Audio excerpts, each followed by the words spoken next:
There we go. Just started recording now. So what are we going to go through today? Rob, if you'd like to put the next slide on. Sorry. So just very briefly, in case you don't know who we are, so we are Judgment Index.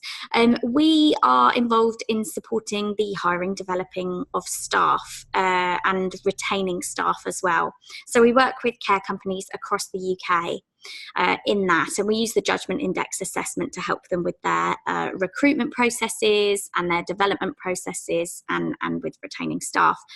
We also host leadership academies and workshops, and we host those for companies across the UK as well. What we're going to do today is actually taken from our leadership academy. So what is a leadership academy? Well, it could be whatever you wanted it to be, really, but we generally hold them for care companies who are looking to develop their teams, maybe their next set of leaders, their team leaders, their deputies, their managers. And what we're going to do today is taken from a module from one of our leadership academies. If you've never heard of us, we did recently feature in CQC's Driving Improvement Report with some case studies in there. And also last year, we were involved in the largest ever study of outstanding care managers. So if you're looking at yourself, or you're looking at your team, or you're trying to get that outstanding rating and you'd like a bit more information on what our research found about those managers, then do get in touch afterwards and we can get that across to you. The report is available. The Judgment Index itself, the assessment, we're not really going to talk about today, but just to let you know, it is a scientifically proven, Nobel Prize nominated assessment that we use and our clients use as part of their recruitment process. As you can see, we're used in the Mayo Clinic and lots of different care companies across the UK. And what the assessment measures is values-based behaviours. So it really sits in line with the kind of values-based recruitment drive that a lot of companies are doing right now. So that's a little bit about us, and we're not going to talk too much about that today. We're not really going to talk about the Judgment Index assessment, but if it is something that you would like to know more about, then by all means get in touch. We will be providing all of our contact details at the end, and you will get an email which is going to have all the worksheets that we talk about today. It's going to have this recording, and so feel free to just reply and ask for any information that you would like. And also, if you're new to Zoom, or if you might be familiar with Zoom, you might use it in your own company, but there is a chat box there. So if you have any questions throughout this webinar, feel free to use the chat box. Ask whatever questions you like. If it's relevant, I'll interrupt Rob and ask him there and then. But if not, I might save some questions for later on. But for now, I think, Rob, if you want to take over. So thanks, Sophie, and good morning, everyone. It's great to be here. I'll apologise first. I'm sat in the middle of Salisbury Plain at the minute, and if you get the odd noise, it might be a helicopter whizzing over. They do on occasion. However, back to what we're going to talk about, and this is following on for one of the talks I did at the Care Show recently. So leadership styles. What I think is really important is that you get it right, and leadership is a really massive subject, and it's debated on a whole range of levels. And whatever programs we run, we tend to try and get people to think as leaders, regardless of what level, because particularly in the care sector, and I know it's not all the care sector people listening to the webinar, it's really important that ethos of leadership, and along with that comes communication. So you may have downloaded, as Sophie said, you may have done the leadership styles questionnaire, and this is work based off Daniel Goleman. Now, if you've not come across Daniel Goleman, he was responsible for he was one of the early pioneers of emotional intelligence, and he's written some fantastic stuff back in the 90s and continues to do so now. Any leader, I think, if you read his book, Primal Leadership, it's a fantastic read. And this is one of the questionnaires. This is part of his work where he looked at styles of leadership. And the concept was that no one style fits every scenario. And so that how we flex in ourselves as leaders will have a direct impact on the outcomes of what we want to do.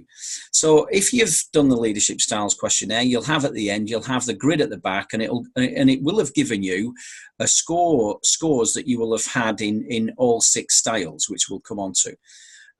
Now, what I want to get clear at this point is that not regardless of not one style, say you score higher in commanding, for instance, or lower in another, it's not to say you are better at those. The leadership questionnaire was more about what style you're particularly using more of currently.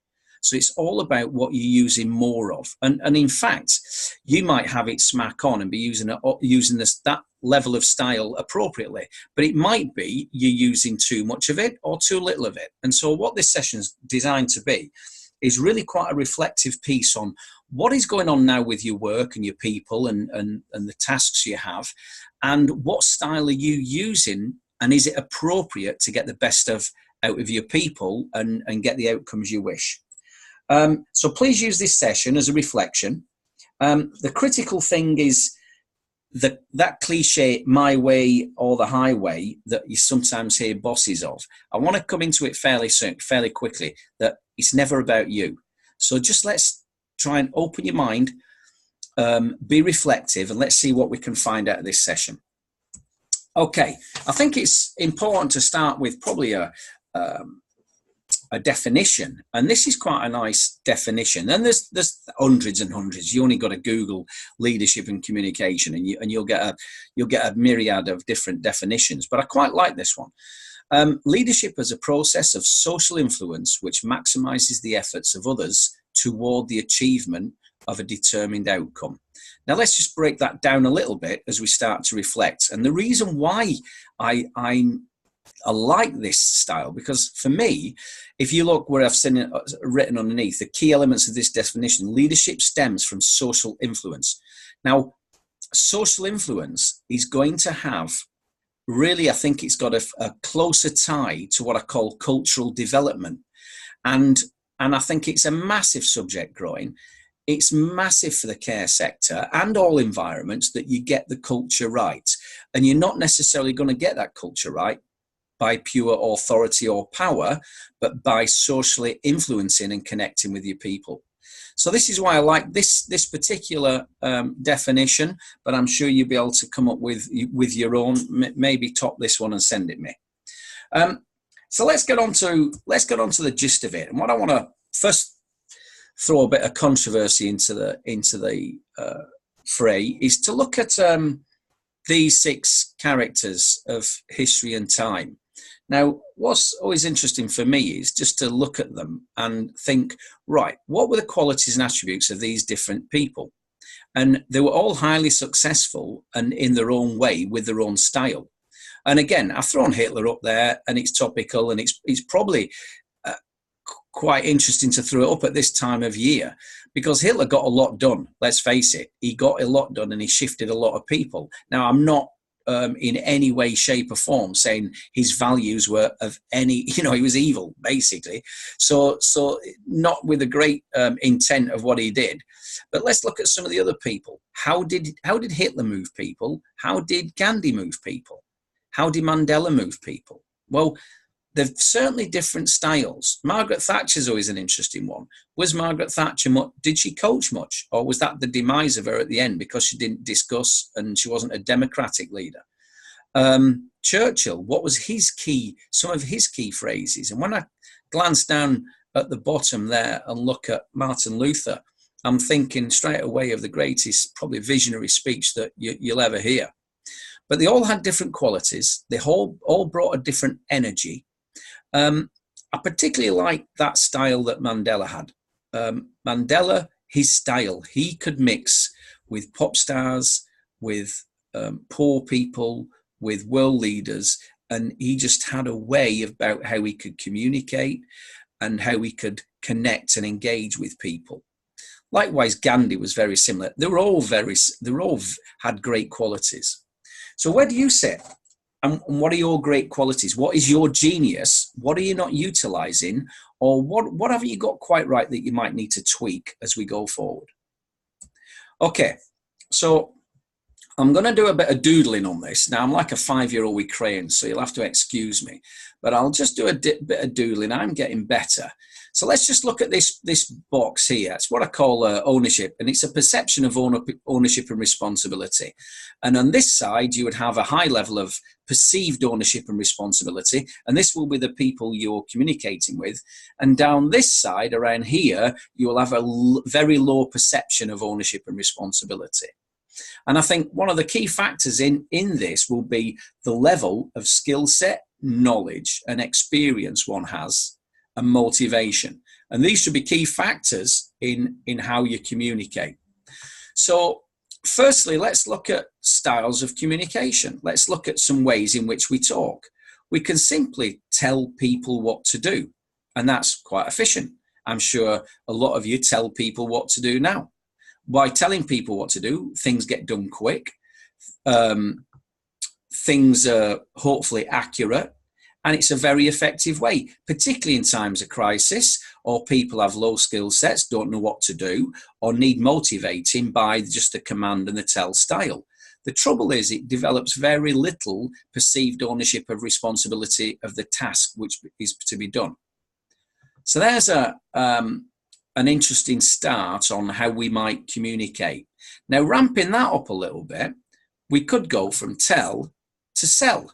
Now, sell is interesting with the fact that it's basically tell, but it's building in levels of motivation. And how do we motivate? Let's think of it. Motivation, a motive and movement.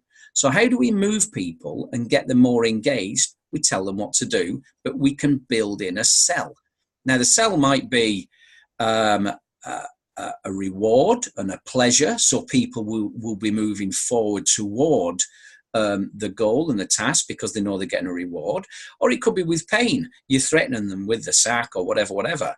So this sell element builds in higher levels of motivation and potentially a higher level of perceived ownership and responsibility. Now, when we start to get to the point where we start to discuss things with our people, we enter in a whole new area. We're entering an area where you're going to open things up, because when you discuss, you typically ask questions. So when you're asking questions of people, you're getting their appreciation of something. You're getting their thoughts, their vision, their idea. And the thing with doing that, we also start to build in a sense of high value, of responsibility, of feeling needed, of engagement, and all those positive things. The problem with discussion, it obviously takes a long time. The other factor with discussion is that if you've sometimes got a group of people who haven't got a clue what to do and what it's about, or are unmotivated and don't really want to enter the discussion, you might be better just going to the tell and the sell. But if you've got highly experienced people who are engaged and want to engage, then you as a leader might want to consider, is it worth discussing this to get a valid opinion? One of the interesting things here is you'll often get newly promoted team leaders who will feel that they've got to go to this tell style because it exerts authority. And yet we've probably all been there where we've been told to do something off a boss, and we probably knew more about that task than the boss did. So how did that make you feel? Well, you had low perception of responsibility. You weren't engaged or valued. However, when we discuss things, we're giving our opinion. We're feeling valued. And this again starts to engage more and gives us a higher sense of value.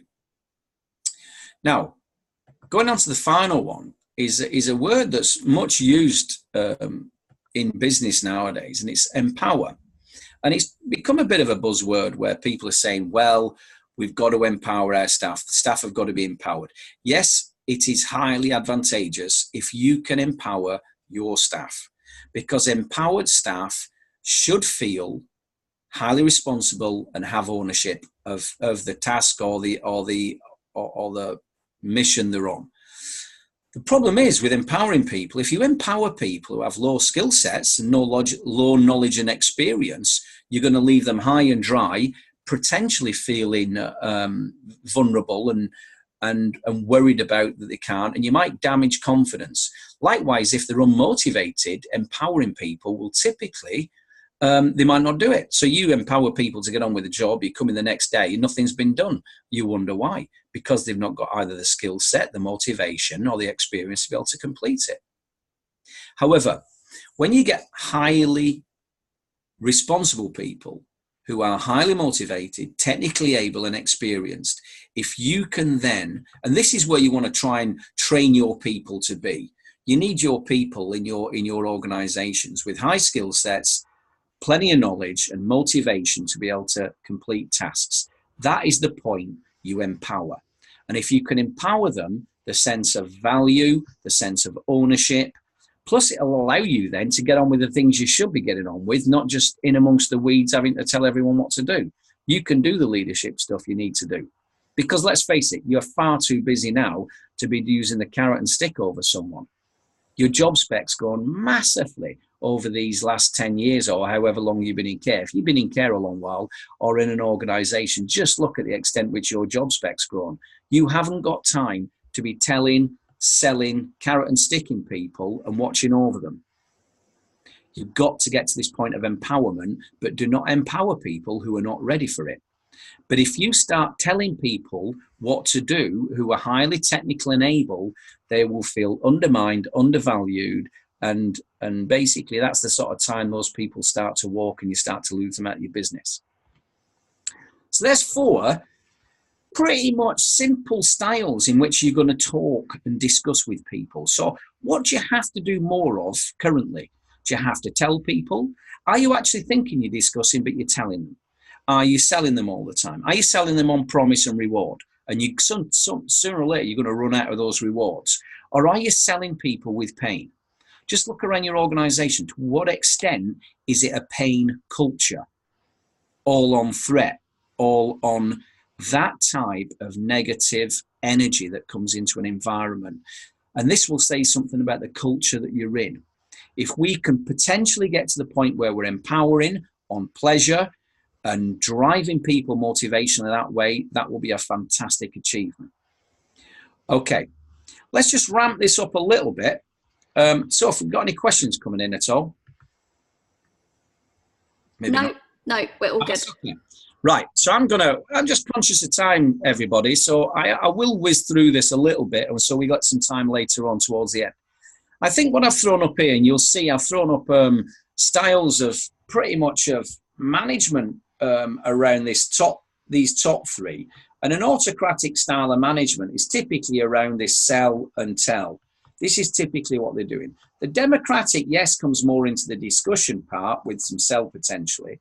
And then we get a style called laissez-faire.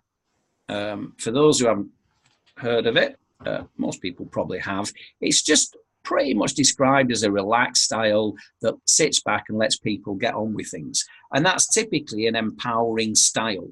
Now, people will often comment, oh, laissez-faire style managers, they don't care. Well, that's wrong. They probably, if they've got a good eye on it, they're with highly motivated people who are experienced, and they can afford to have this style of approach. Not being amongst them, not be in the weeds, let them get on with it. The autocratic style leader, again, fits into this tell style with people who are very highly motivated and experienced. Why go into an autocratic style when they want to get on and do it, when they might know more than you know? So that's the management style. Just briefly looking at the teaching style. And the reason I've left this up is because more and more of you are probably delivering teaching and modules and stuff to your staff around you. And you'll have come across these. The didactic style is where we're being direct and telling people what to do.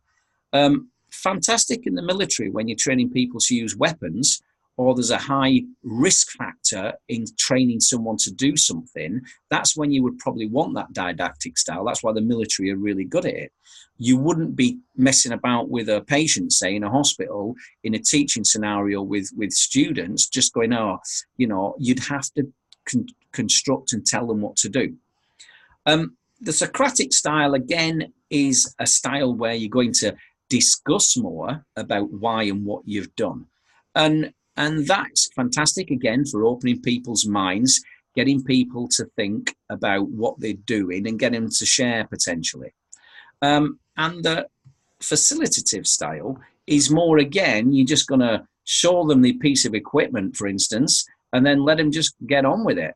And again, it's fantastic. We typically call it experiential learning, where people are going to discover, they're going to learn by failure. And again, this has got to be low type risk environments, and you've got to have the space and time to do it. So there's some typical styles of teaching and management that you might adopt and that might be in play in your organization that sit fairly well under these basic communication pathways. So let's get on to the beef of it now. Let's get on to the main styles of leadership. And what I think I'll do, I think I'll throw them all up there to start with. So you've done you might have done the leadership styles questionnaire. It'd be great if you have, and you'll have that little grid in front of you, and it'll start telling you, and you might score a 13 in command and a 20 in coaching and a 15 in visionary, whatever. You'll have some that are a higher score, and I'm not going to say better, and some are a lower score. And again, I'm not going to say better right now, because your scores need to be benchmarked now against the results you've got and the type of people and the scenarios you're in within your working environment. Now, they're in a linear, they're all in a line across the bottom there, but let's take this as being a little bit grey.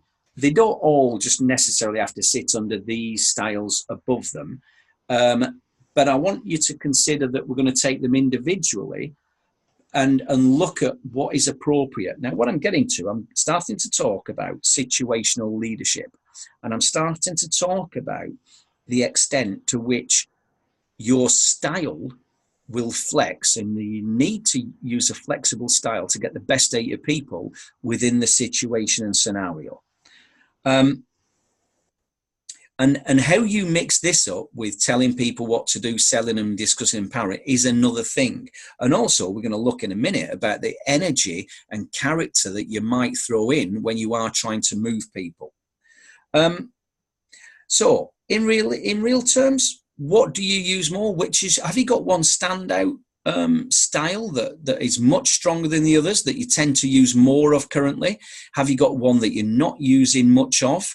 And what I want now to do is unpick these styles and start to consider, I want you to reflect and think, is it appropriate that I'm using that style? So let's look at the command. We'll go to the command style. I was just going to say, if anybody does want to share and pop their style in the box, then feel free, in the chat box, then feel free to. Yeah, I know what your style is, Sophie. Bit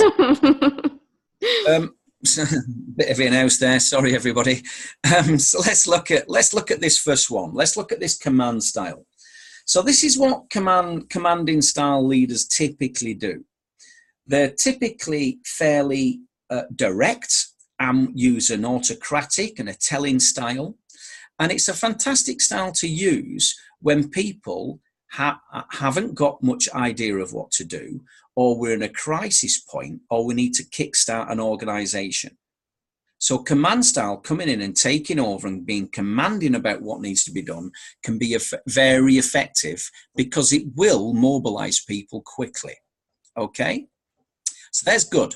If a command style is overused, it can really start to demoralize people, and people are forever being told what to do and commanded. And again, this sits with the fact that when you've got highly experienced people, highly motivated, and they're just being told what to do in a command style, it can be quite demoralizing. Fantastic to use the command style when you've got a crisis. If you get a scenario in one of your organizations where crisis point has hit, you probably want to default and start using the command style. Take over, because people will be looking at you as the leader to guide them and take them through the crisis, or when there's a particularly risk factor going on. So command style can be good, it can be bad. It depends how it's used and when it's used. And the key factor again is skill set, experience, motivation, and threat level within this environment you're in at that particular time. So, what you might consider now, do you use command style too much, or are you not using it enough? So just have a think about that. When we send some, when you get the paper sent out later on after this webinar, there'll be a little grid on there that I'll show you in a minute, and you can start to just to mark on the grid just to give you a self-perceived rating of where if you're using too much of it or too little or overusing it. Okay, people are flashing things up, Soph.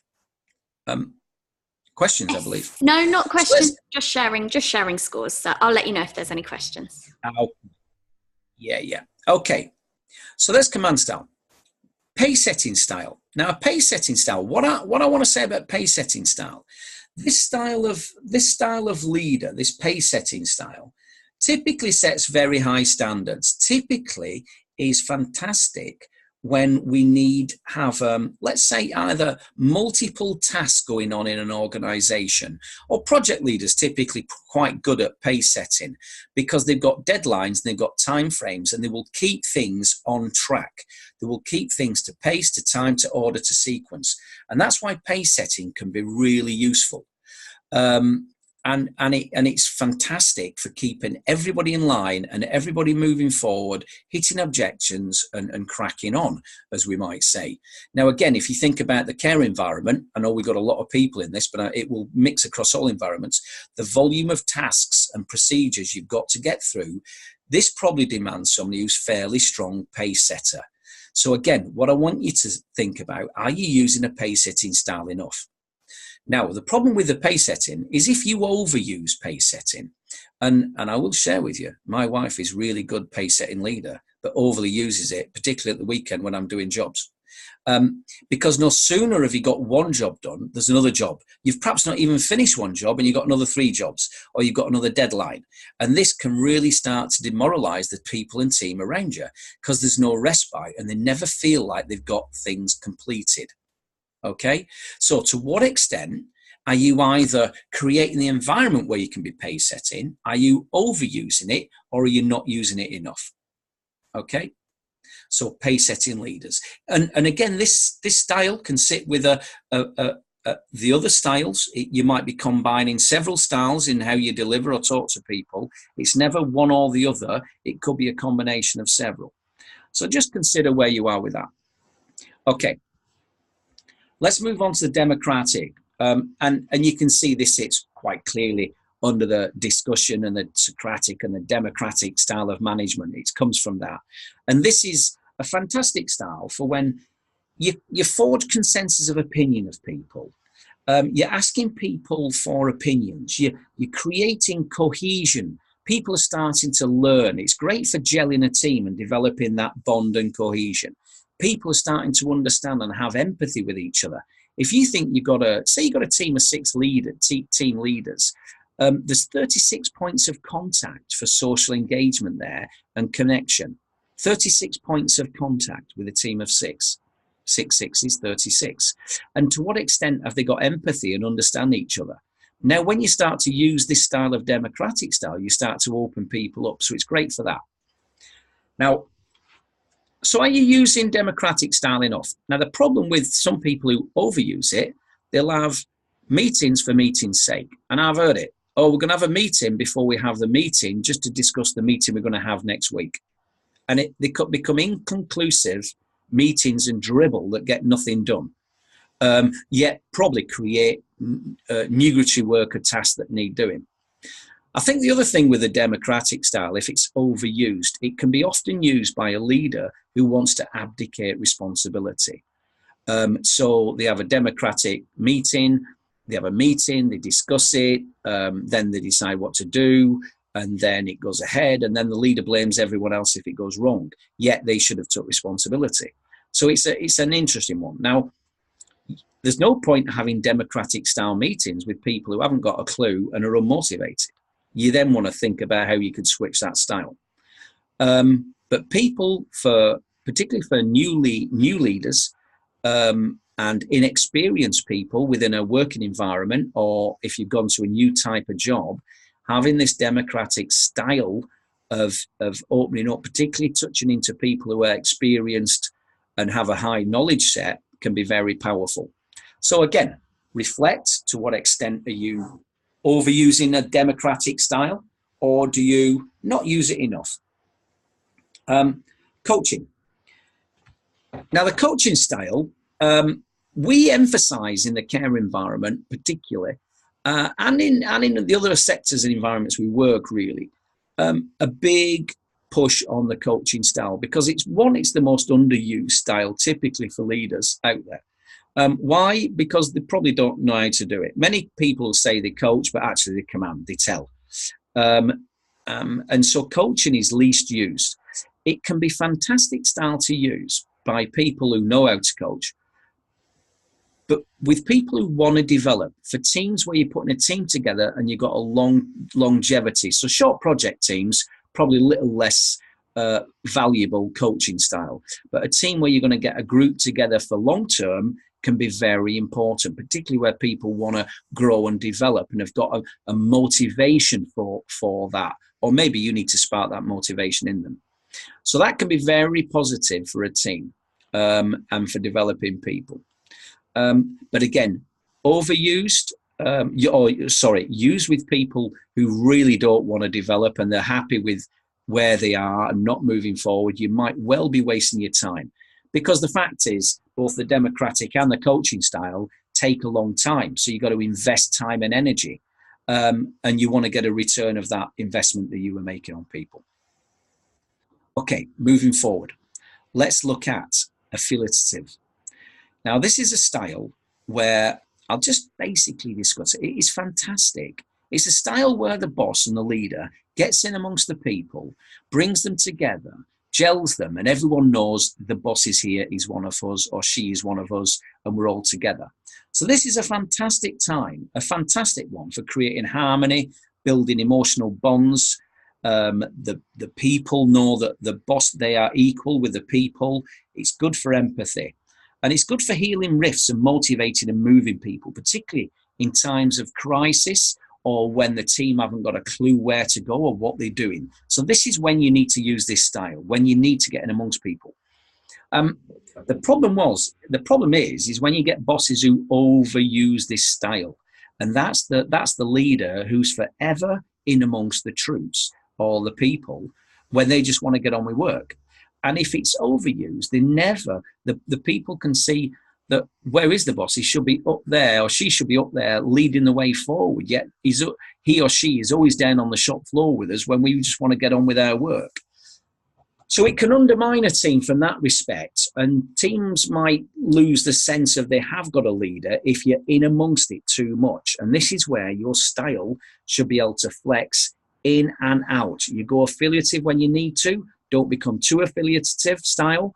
Otherwise, people are going to think, where is the boss and who is the boss anyway?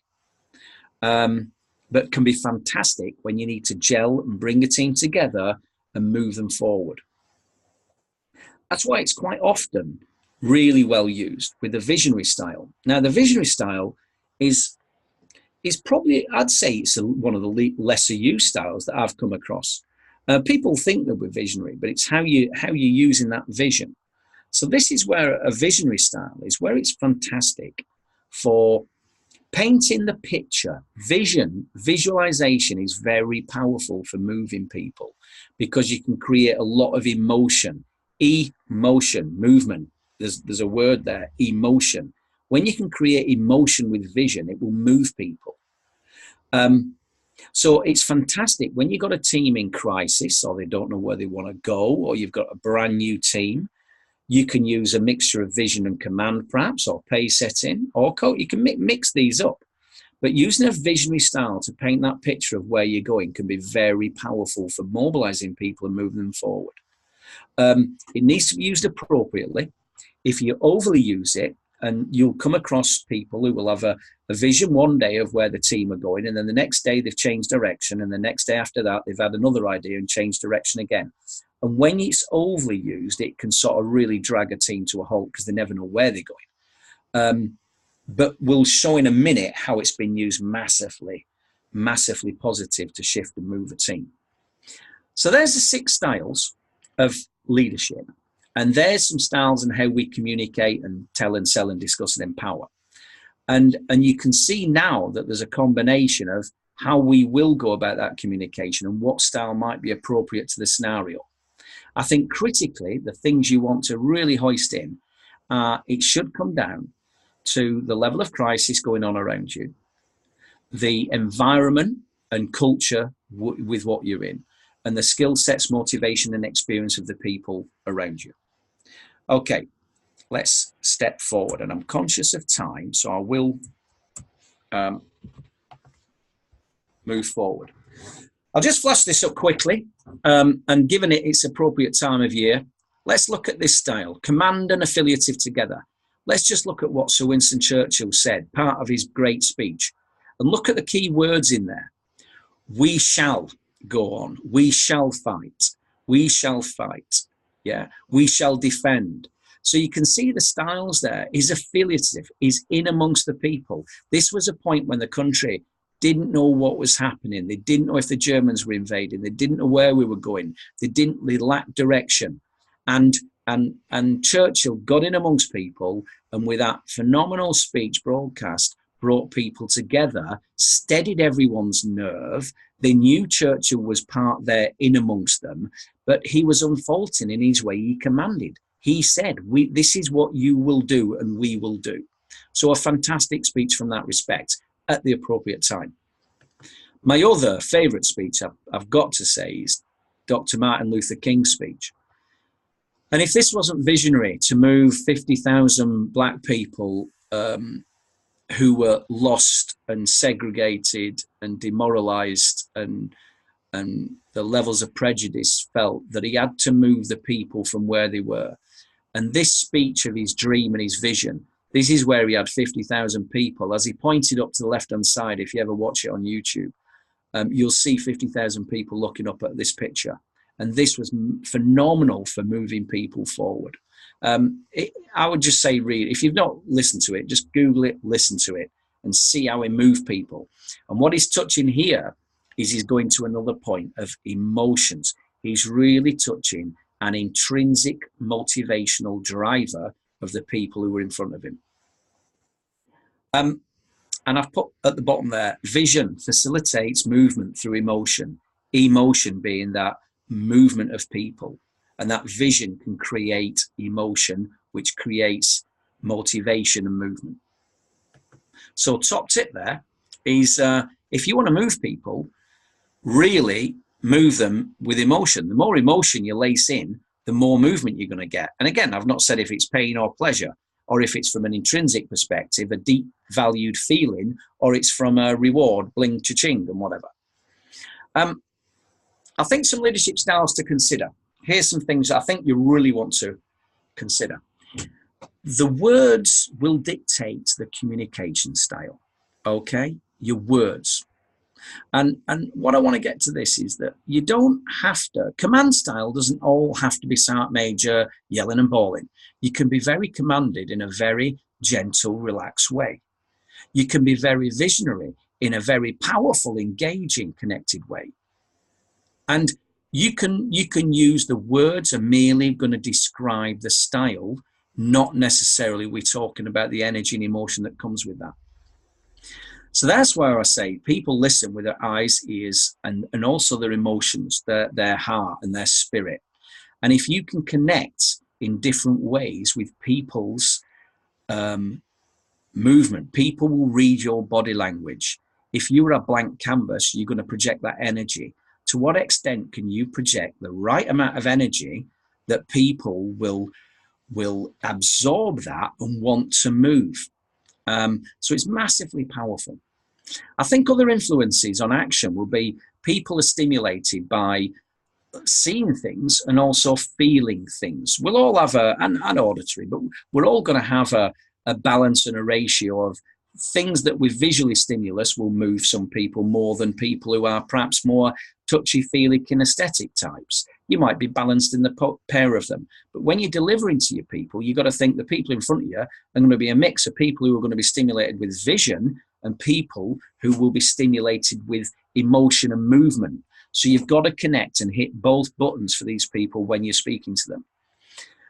Critically are the values of the people. The values of the people. If you do not now know the intrinsic drivers of your people, the first thing you should do this afternoon is start finding that out. What moves and drives them? What creates pain and anguish? What creates pleasure from an intrinsic perspective? Find those things out. If you know those things and you know what emotions that generates, then you can move people phenomenally. Likewise, the energy you project should be reflected in what movement you get out of people. I just want to talk about TED Talk research, just briefly.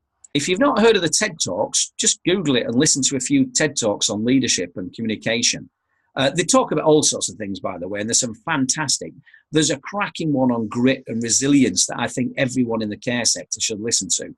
And it's about how massively important resilience is to developing a culture and people and leaders. And it's an area we find in the judgment index where we're getting a lot of organizations lack resilience and grit, and then it impacts on well-being and a whole range of other things. However, back to the TED Talks and back to what influences people. And the TED Talks will have millions, some of them have millions and millions of viewers who downloaded the TED Talk and listened to it or watched it. And the research has shown that the ones that are highly successful in delivering, the speaker typically only talks about 10% of themselves when they're in the delivery.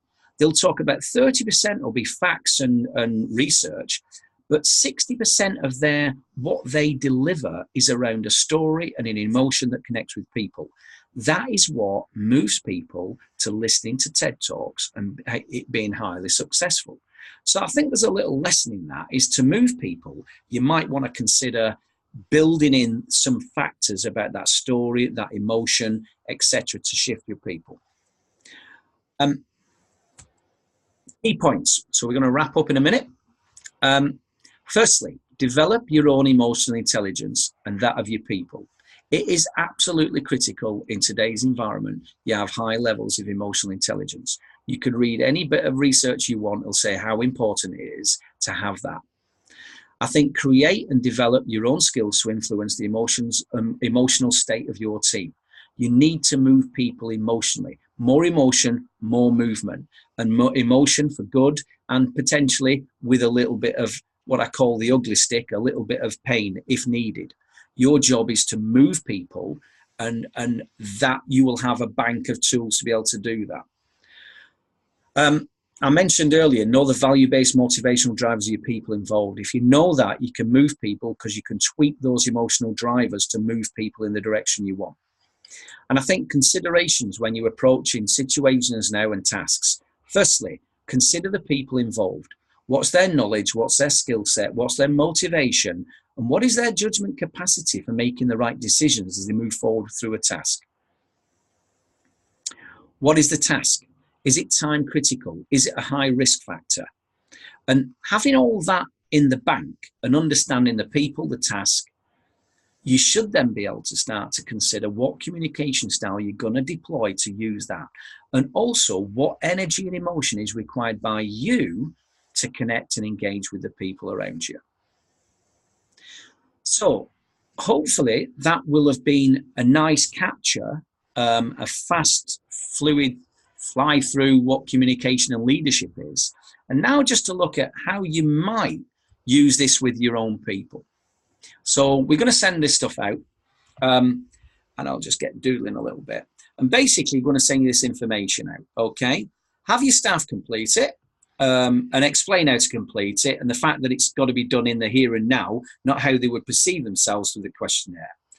Discuss the styles and either play this video or explain to them what they're doing, whatever you want to do, and get them to rate where they are using more of. So, for instance, if it's tell style and they're not doing enough of it, get them to mark themselves.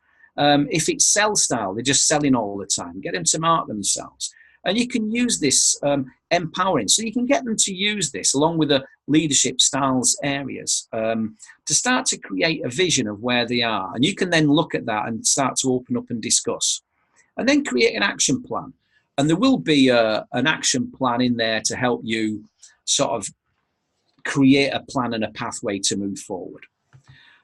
Hopefully that will help, and you'll be able to use this with your team leaders and people who are starting to lead, and this will have been useful. Okay, I think that's me done. Oh, let me come off that.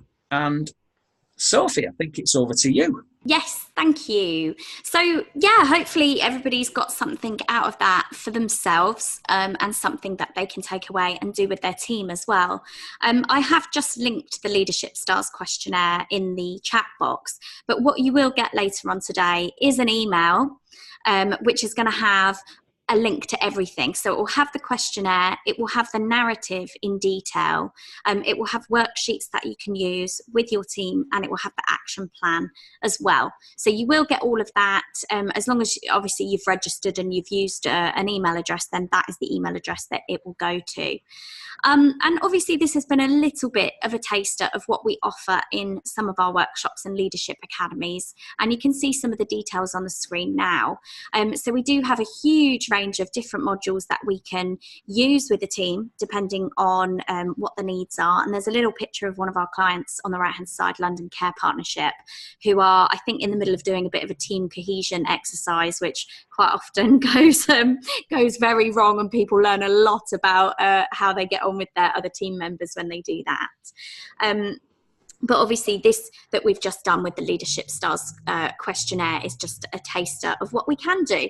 So if you are looking for development for your own team, if you do have people that are moving into leadership positions and you are worried that they might end up just resorting to the tell style, or they're going to be too affiliative with their co-workers if they've just been promoted, then we would definitely love to have a conversation with you. So do let us know if you've got any needs. We're happy to have a chat.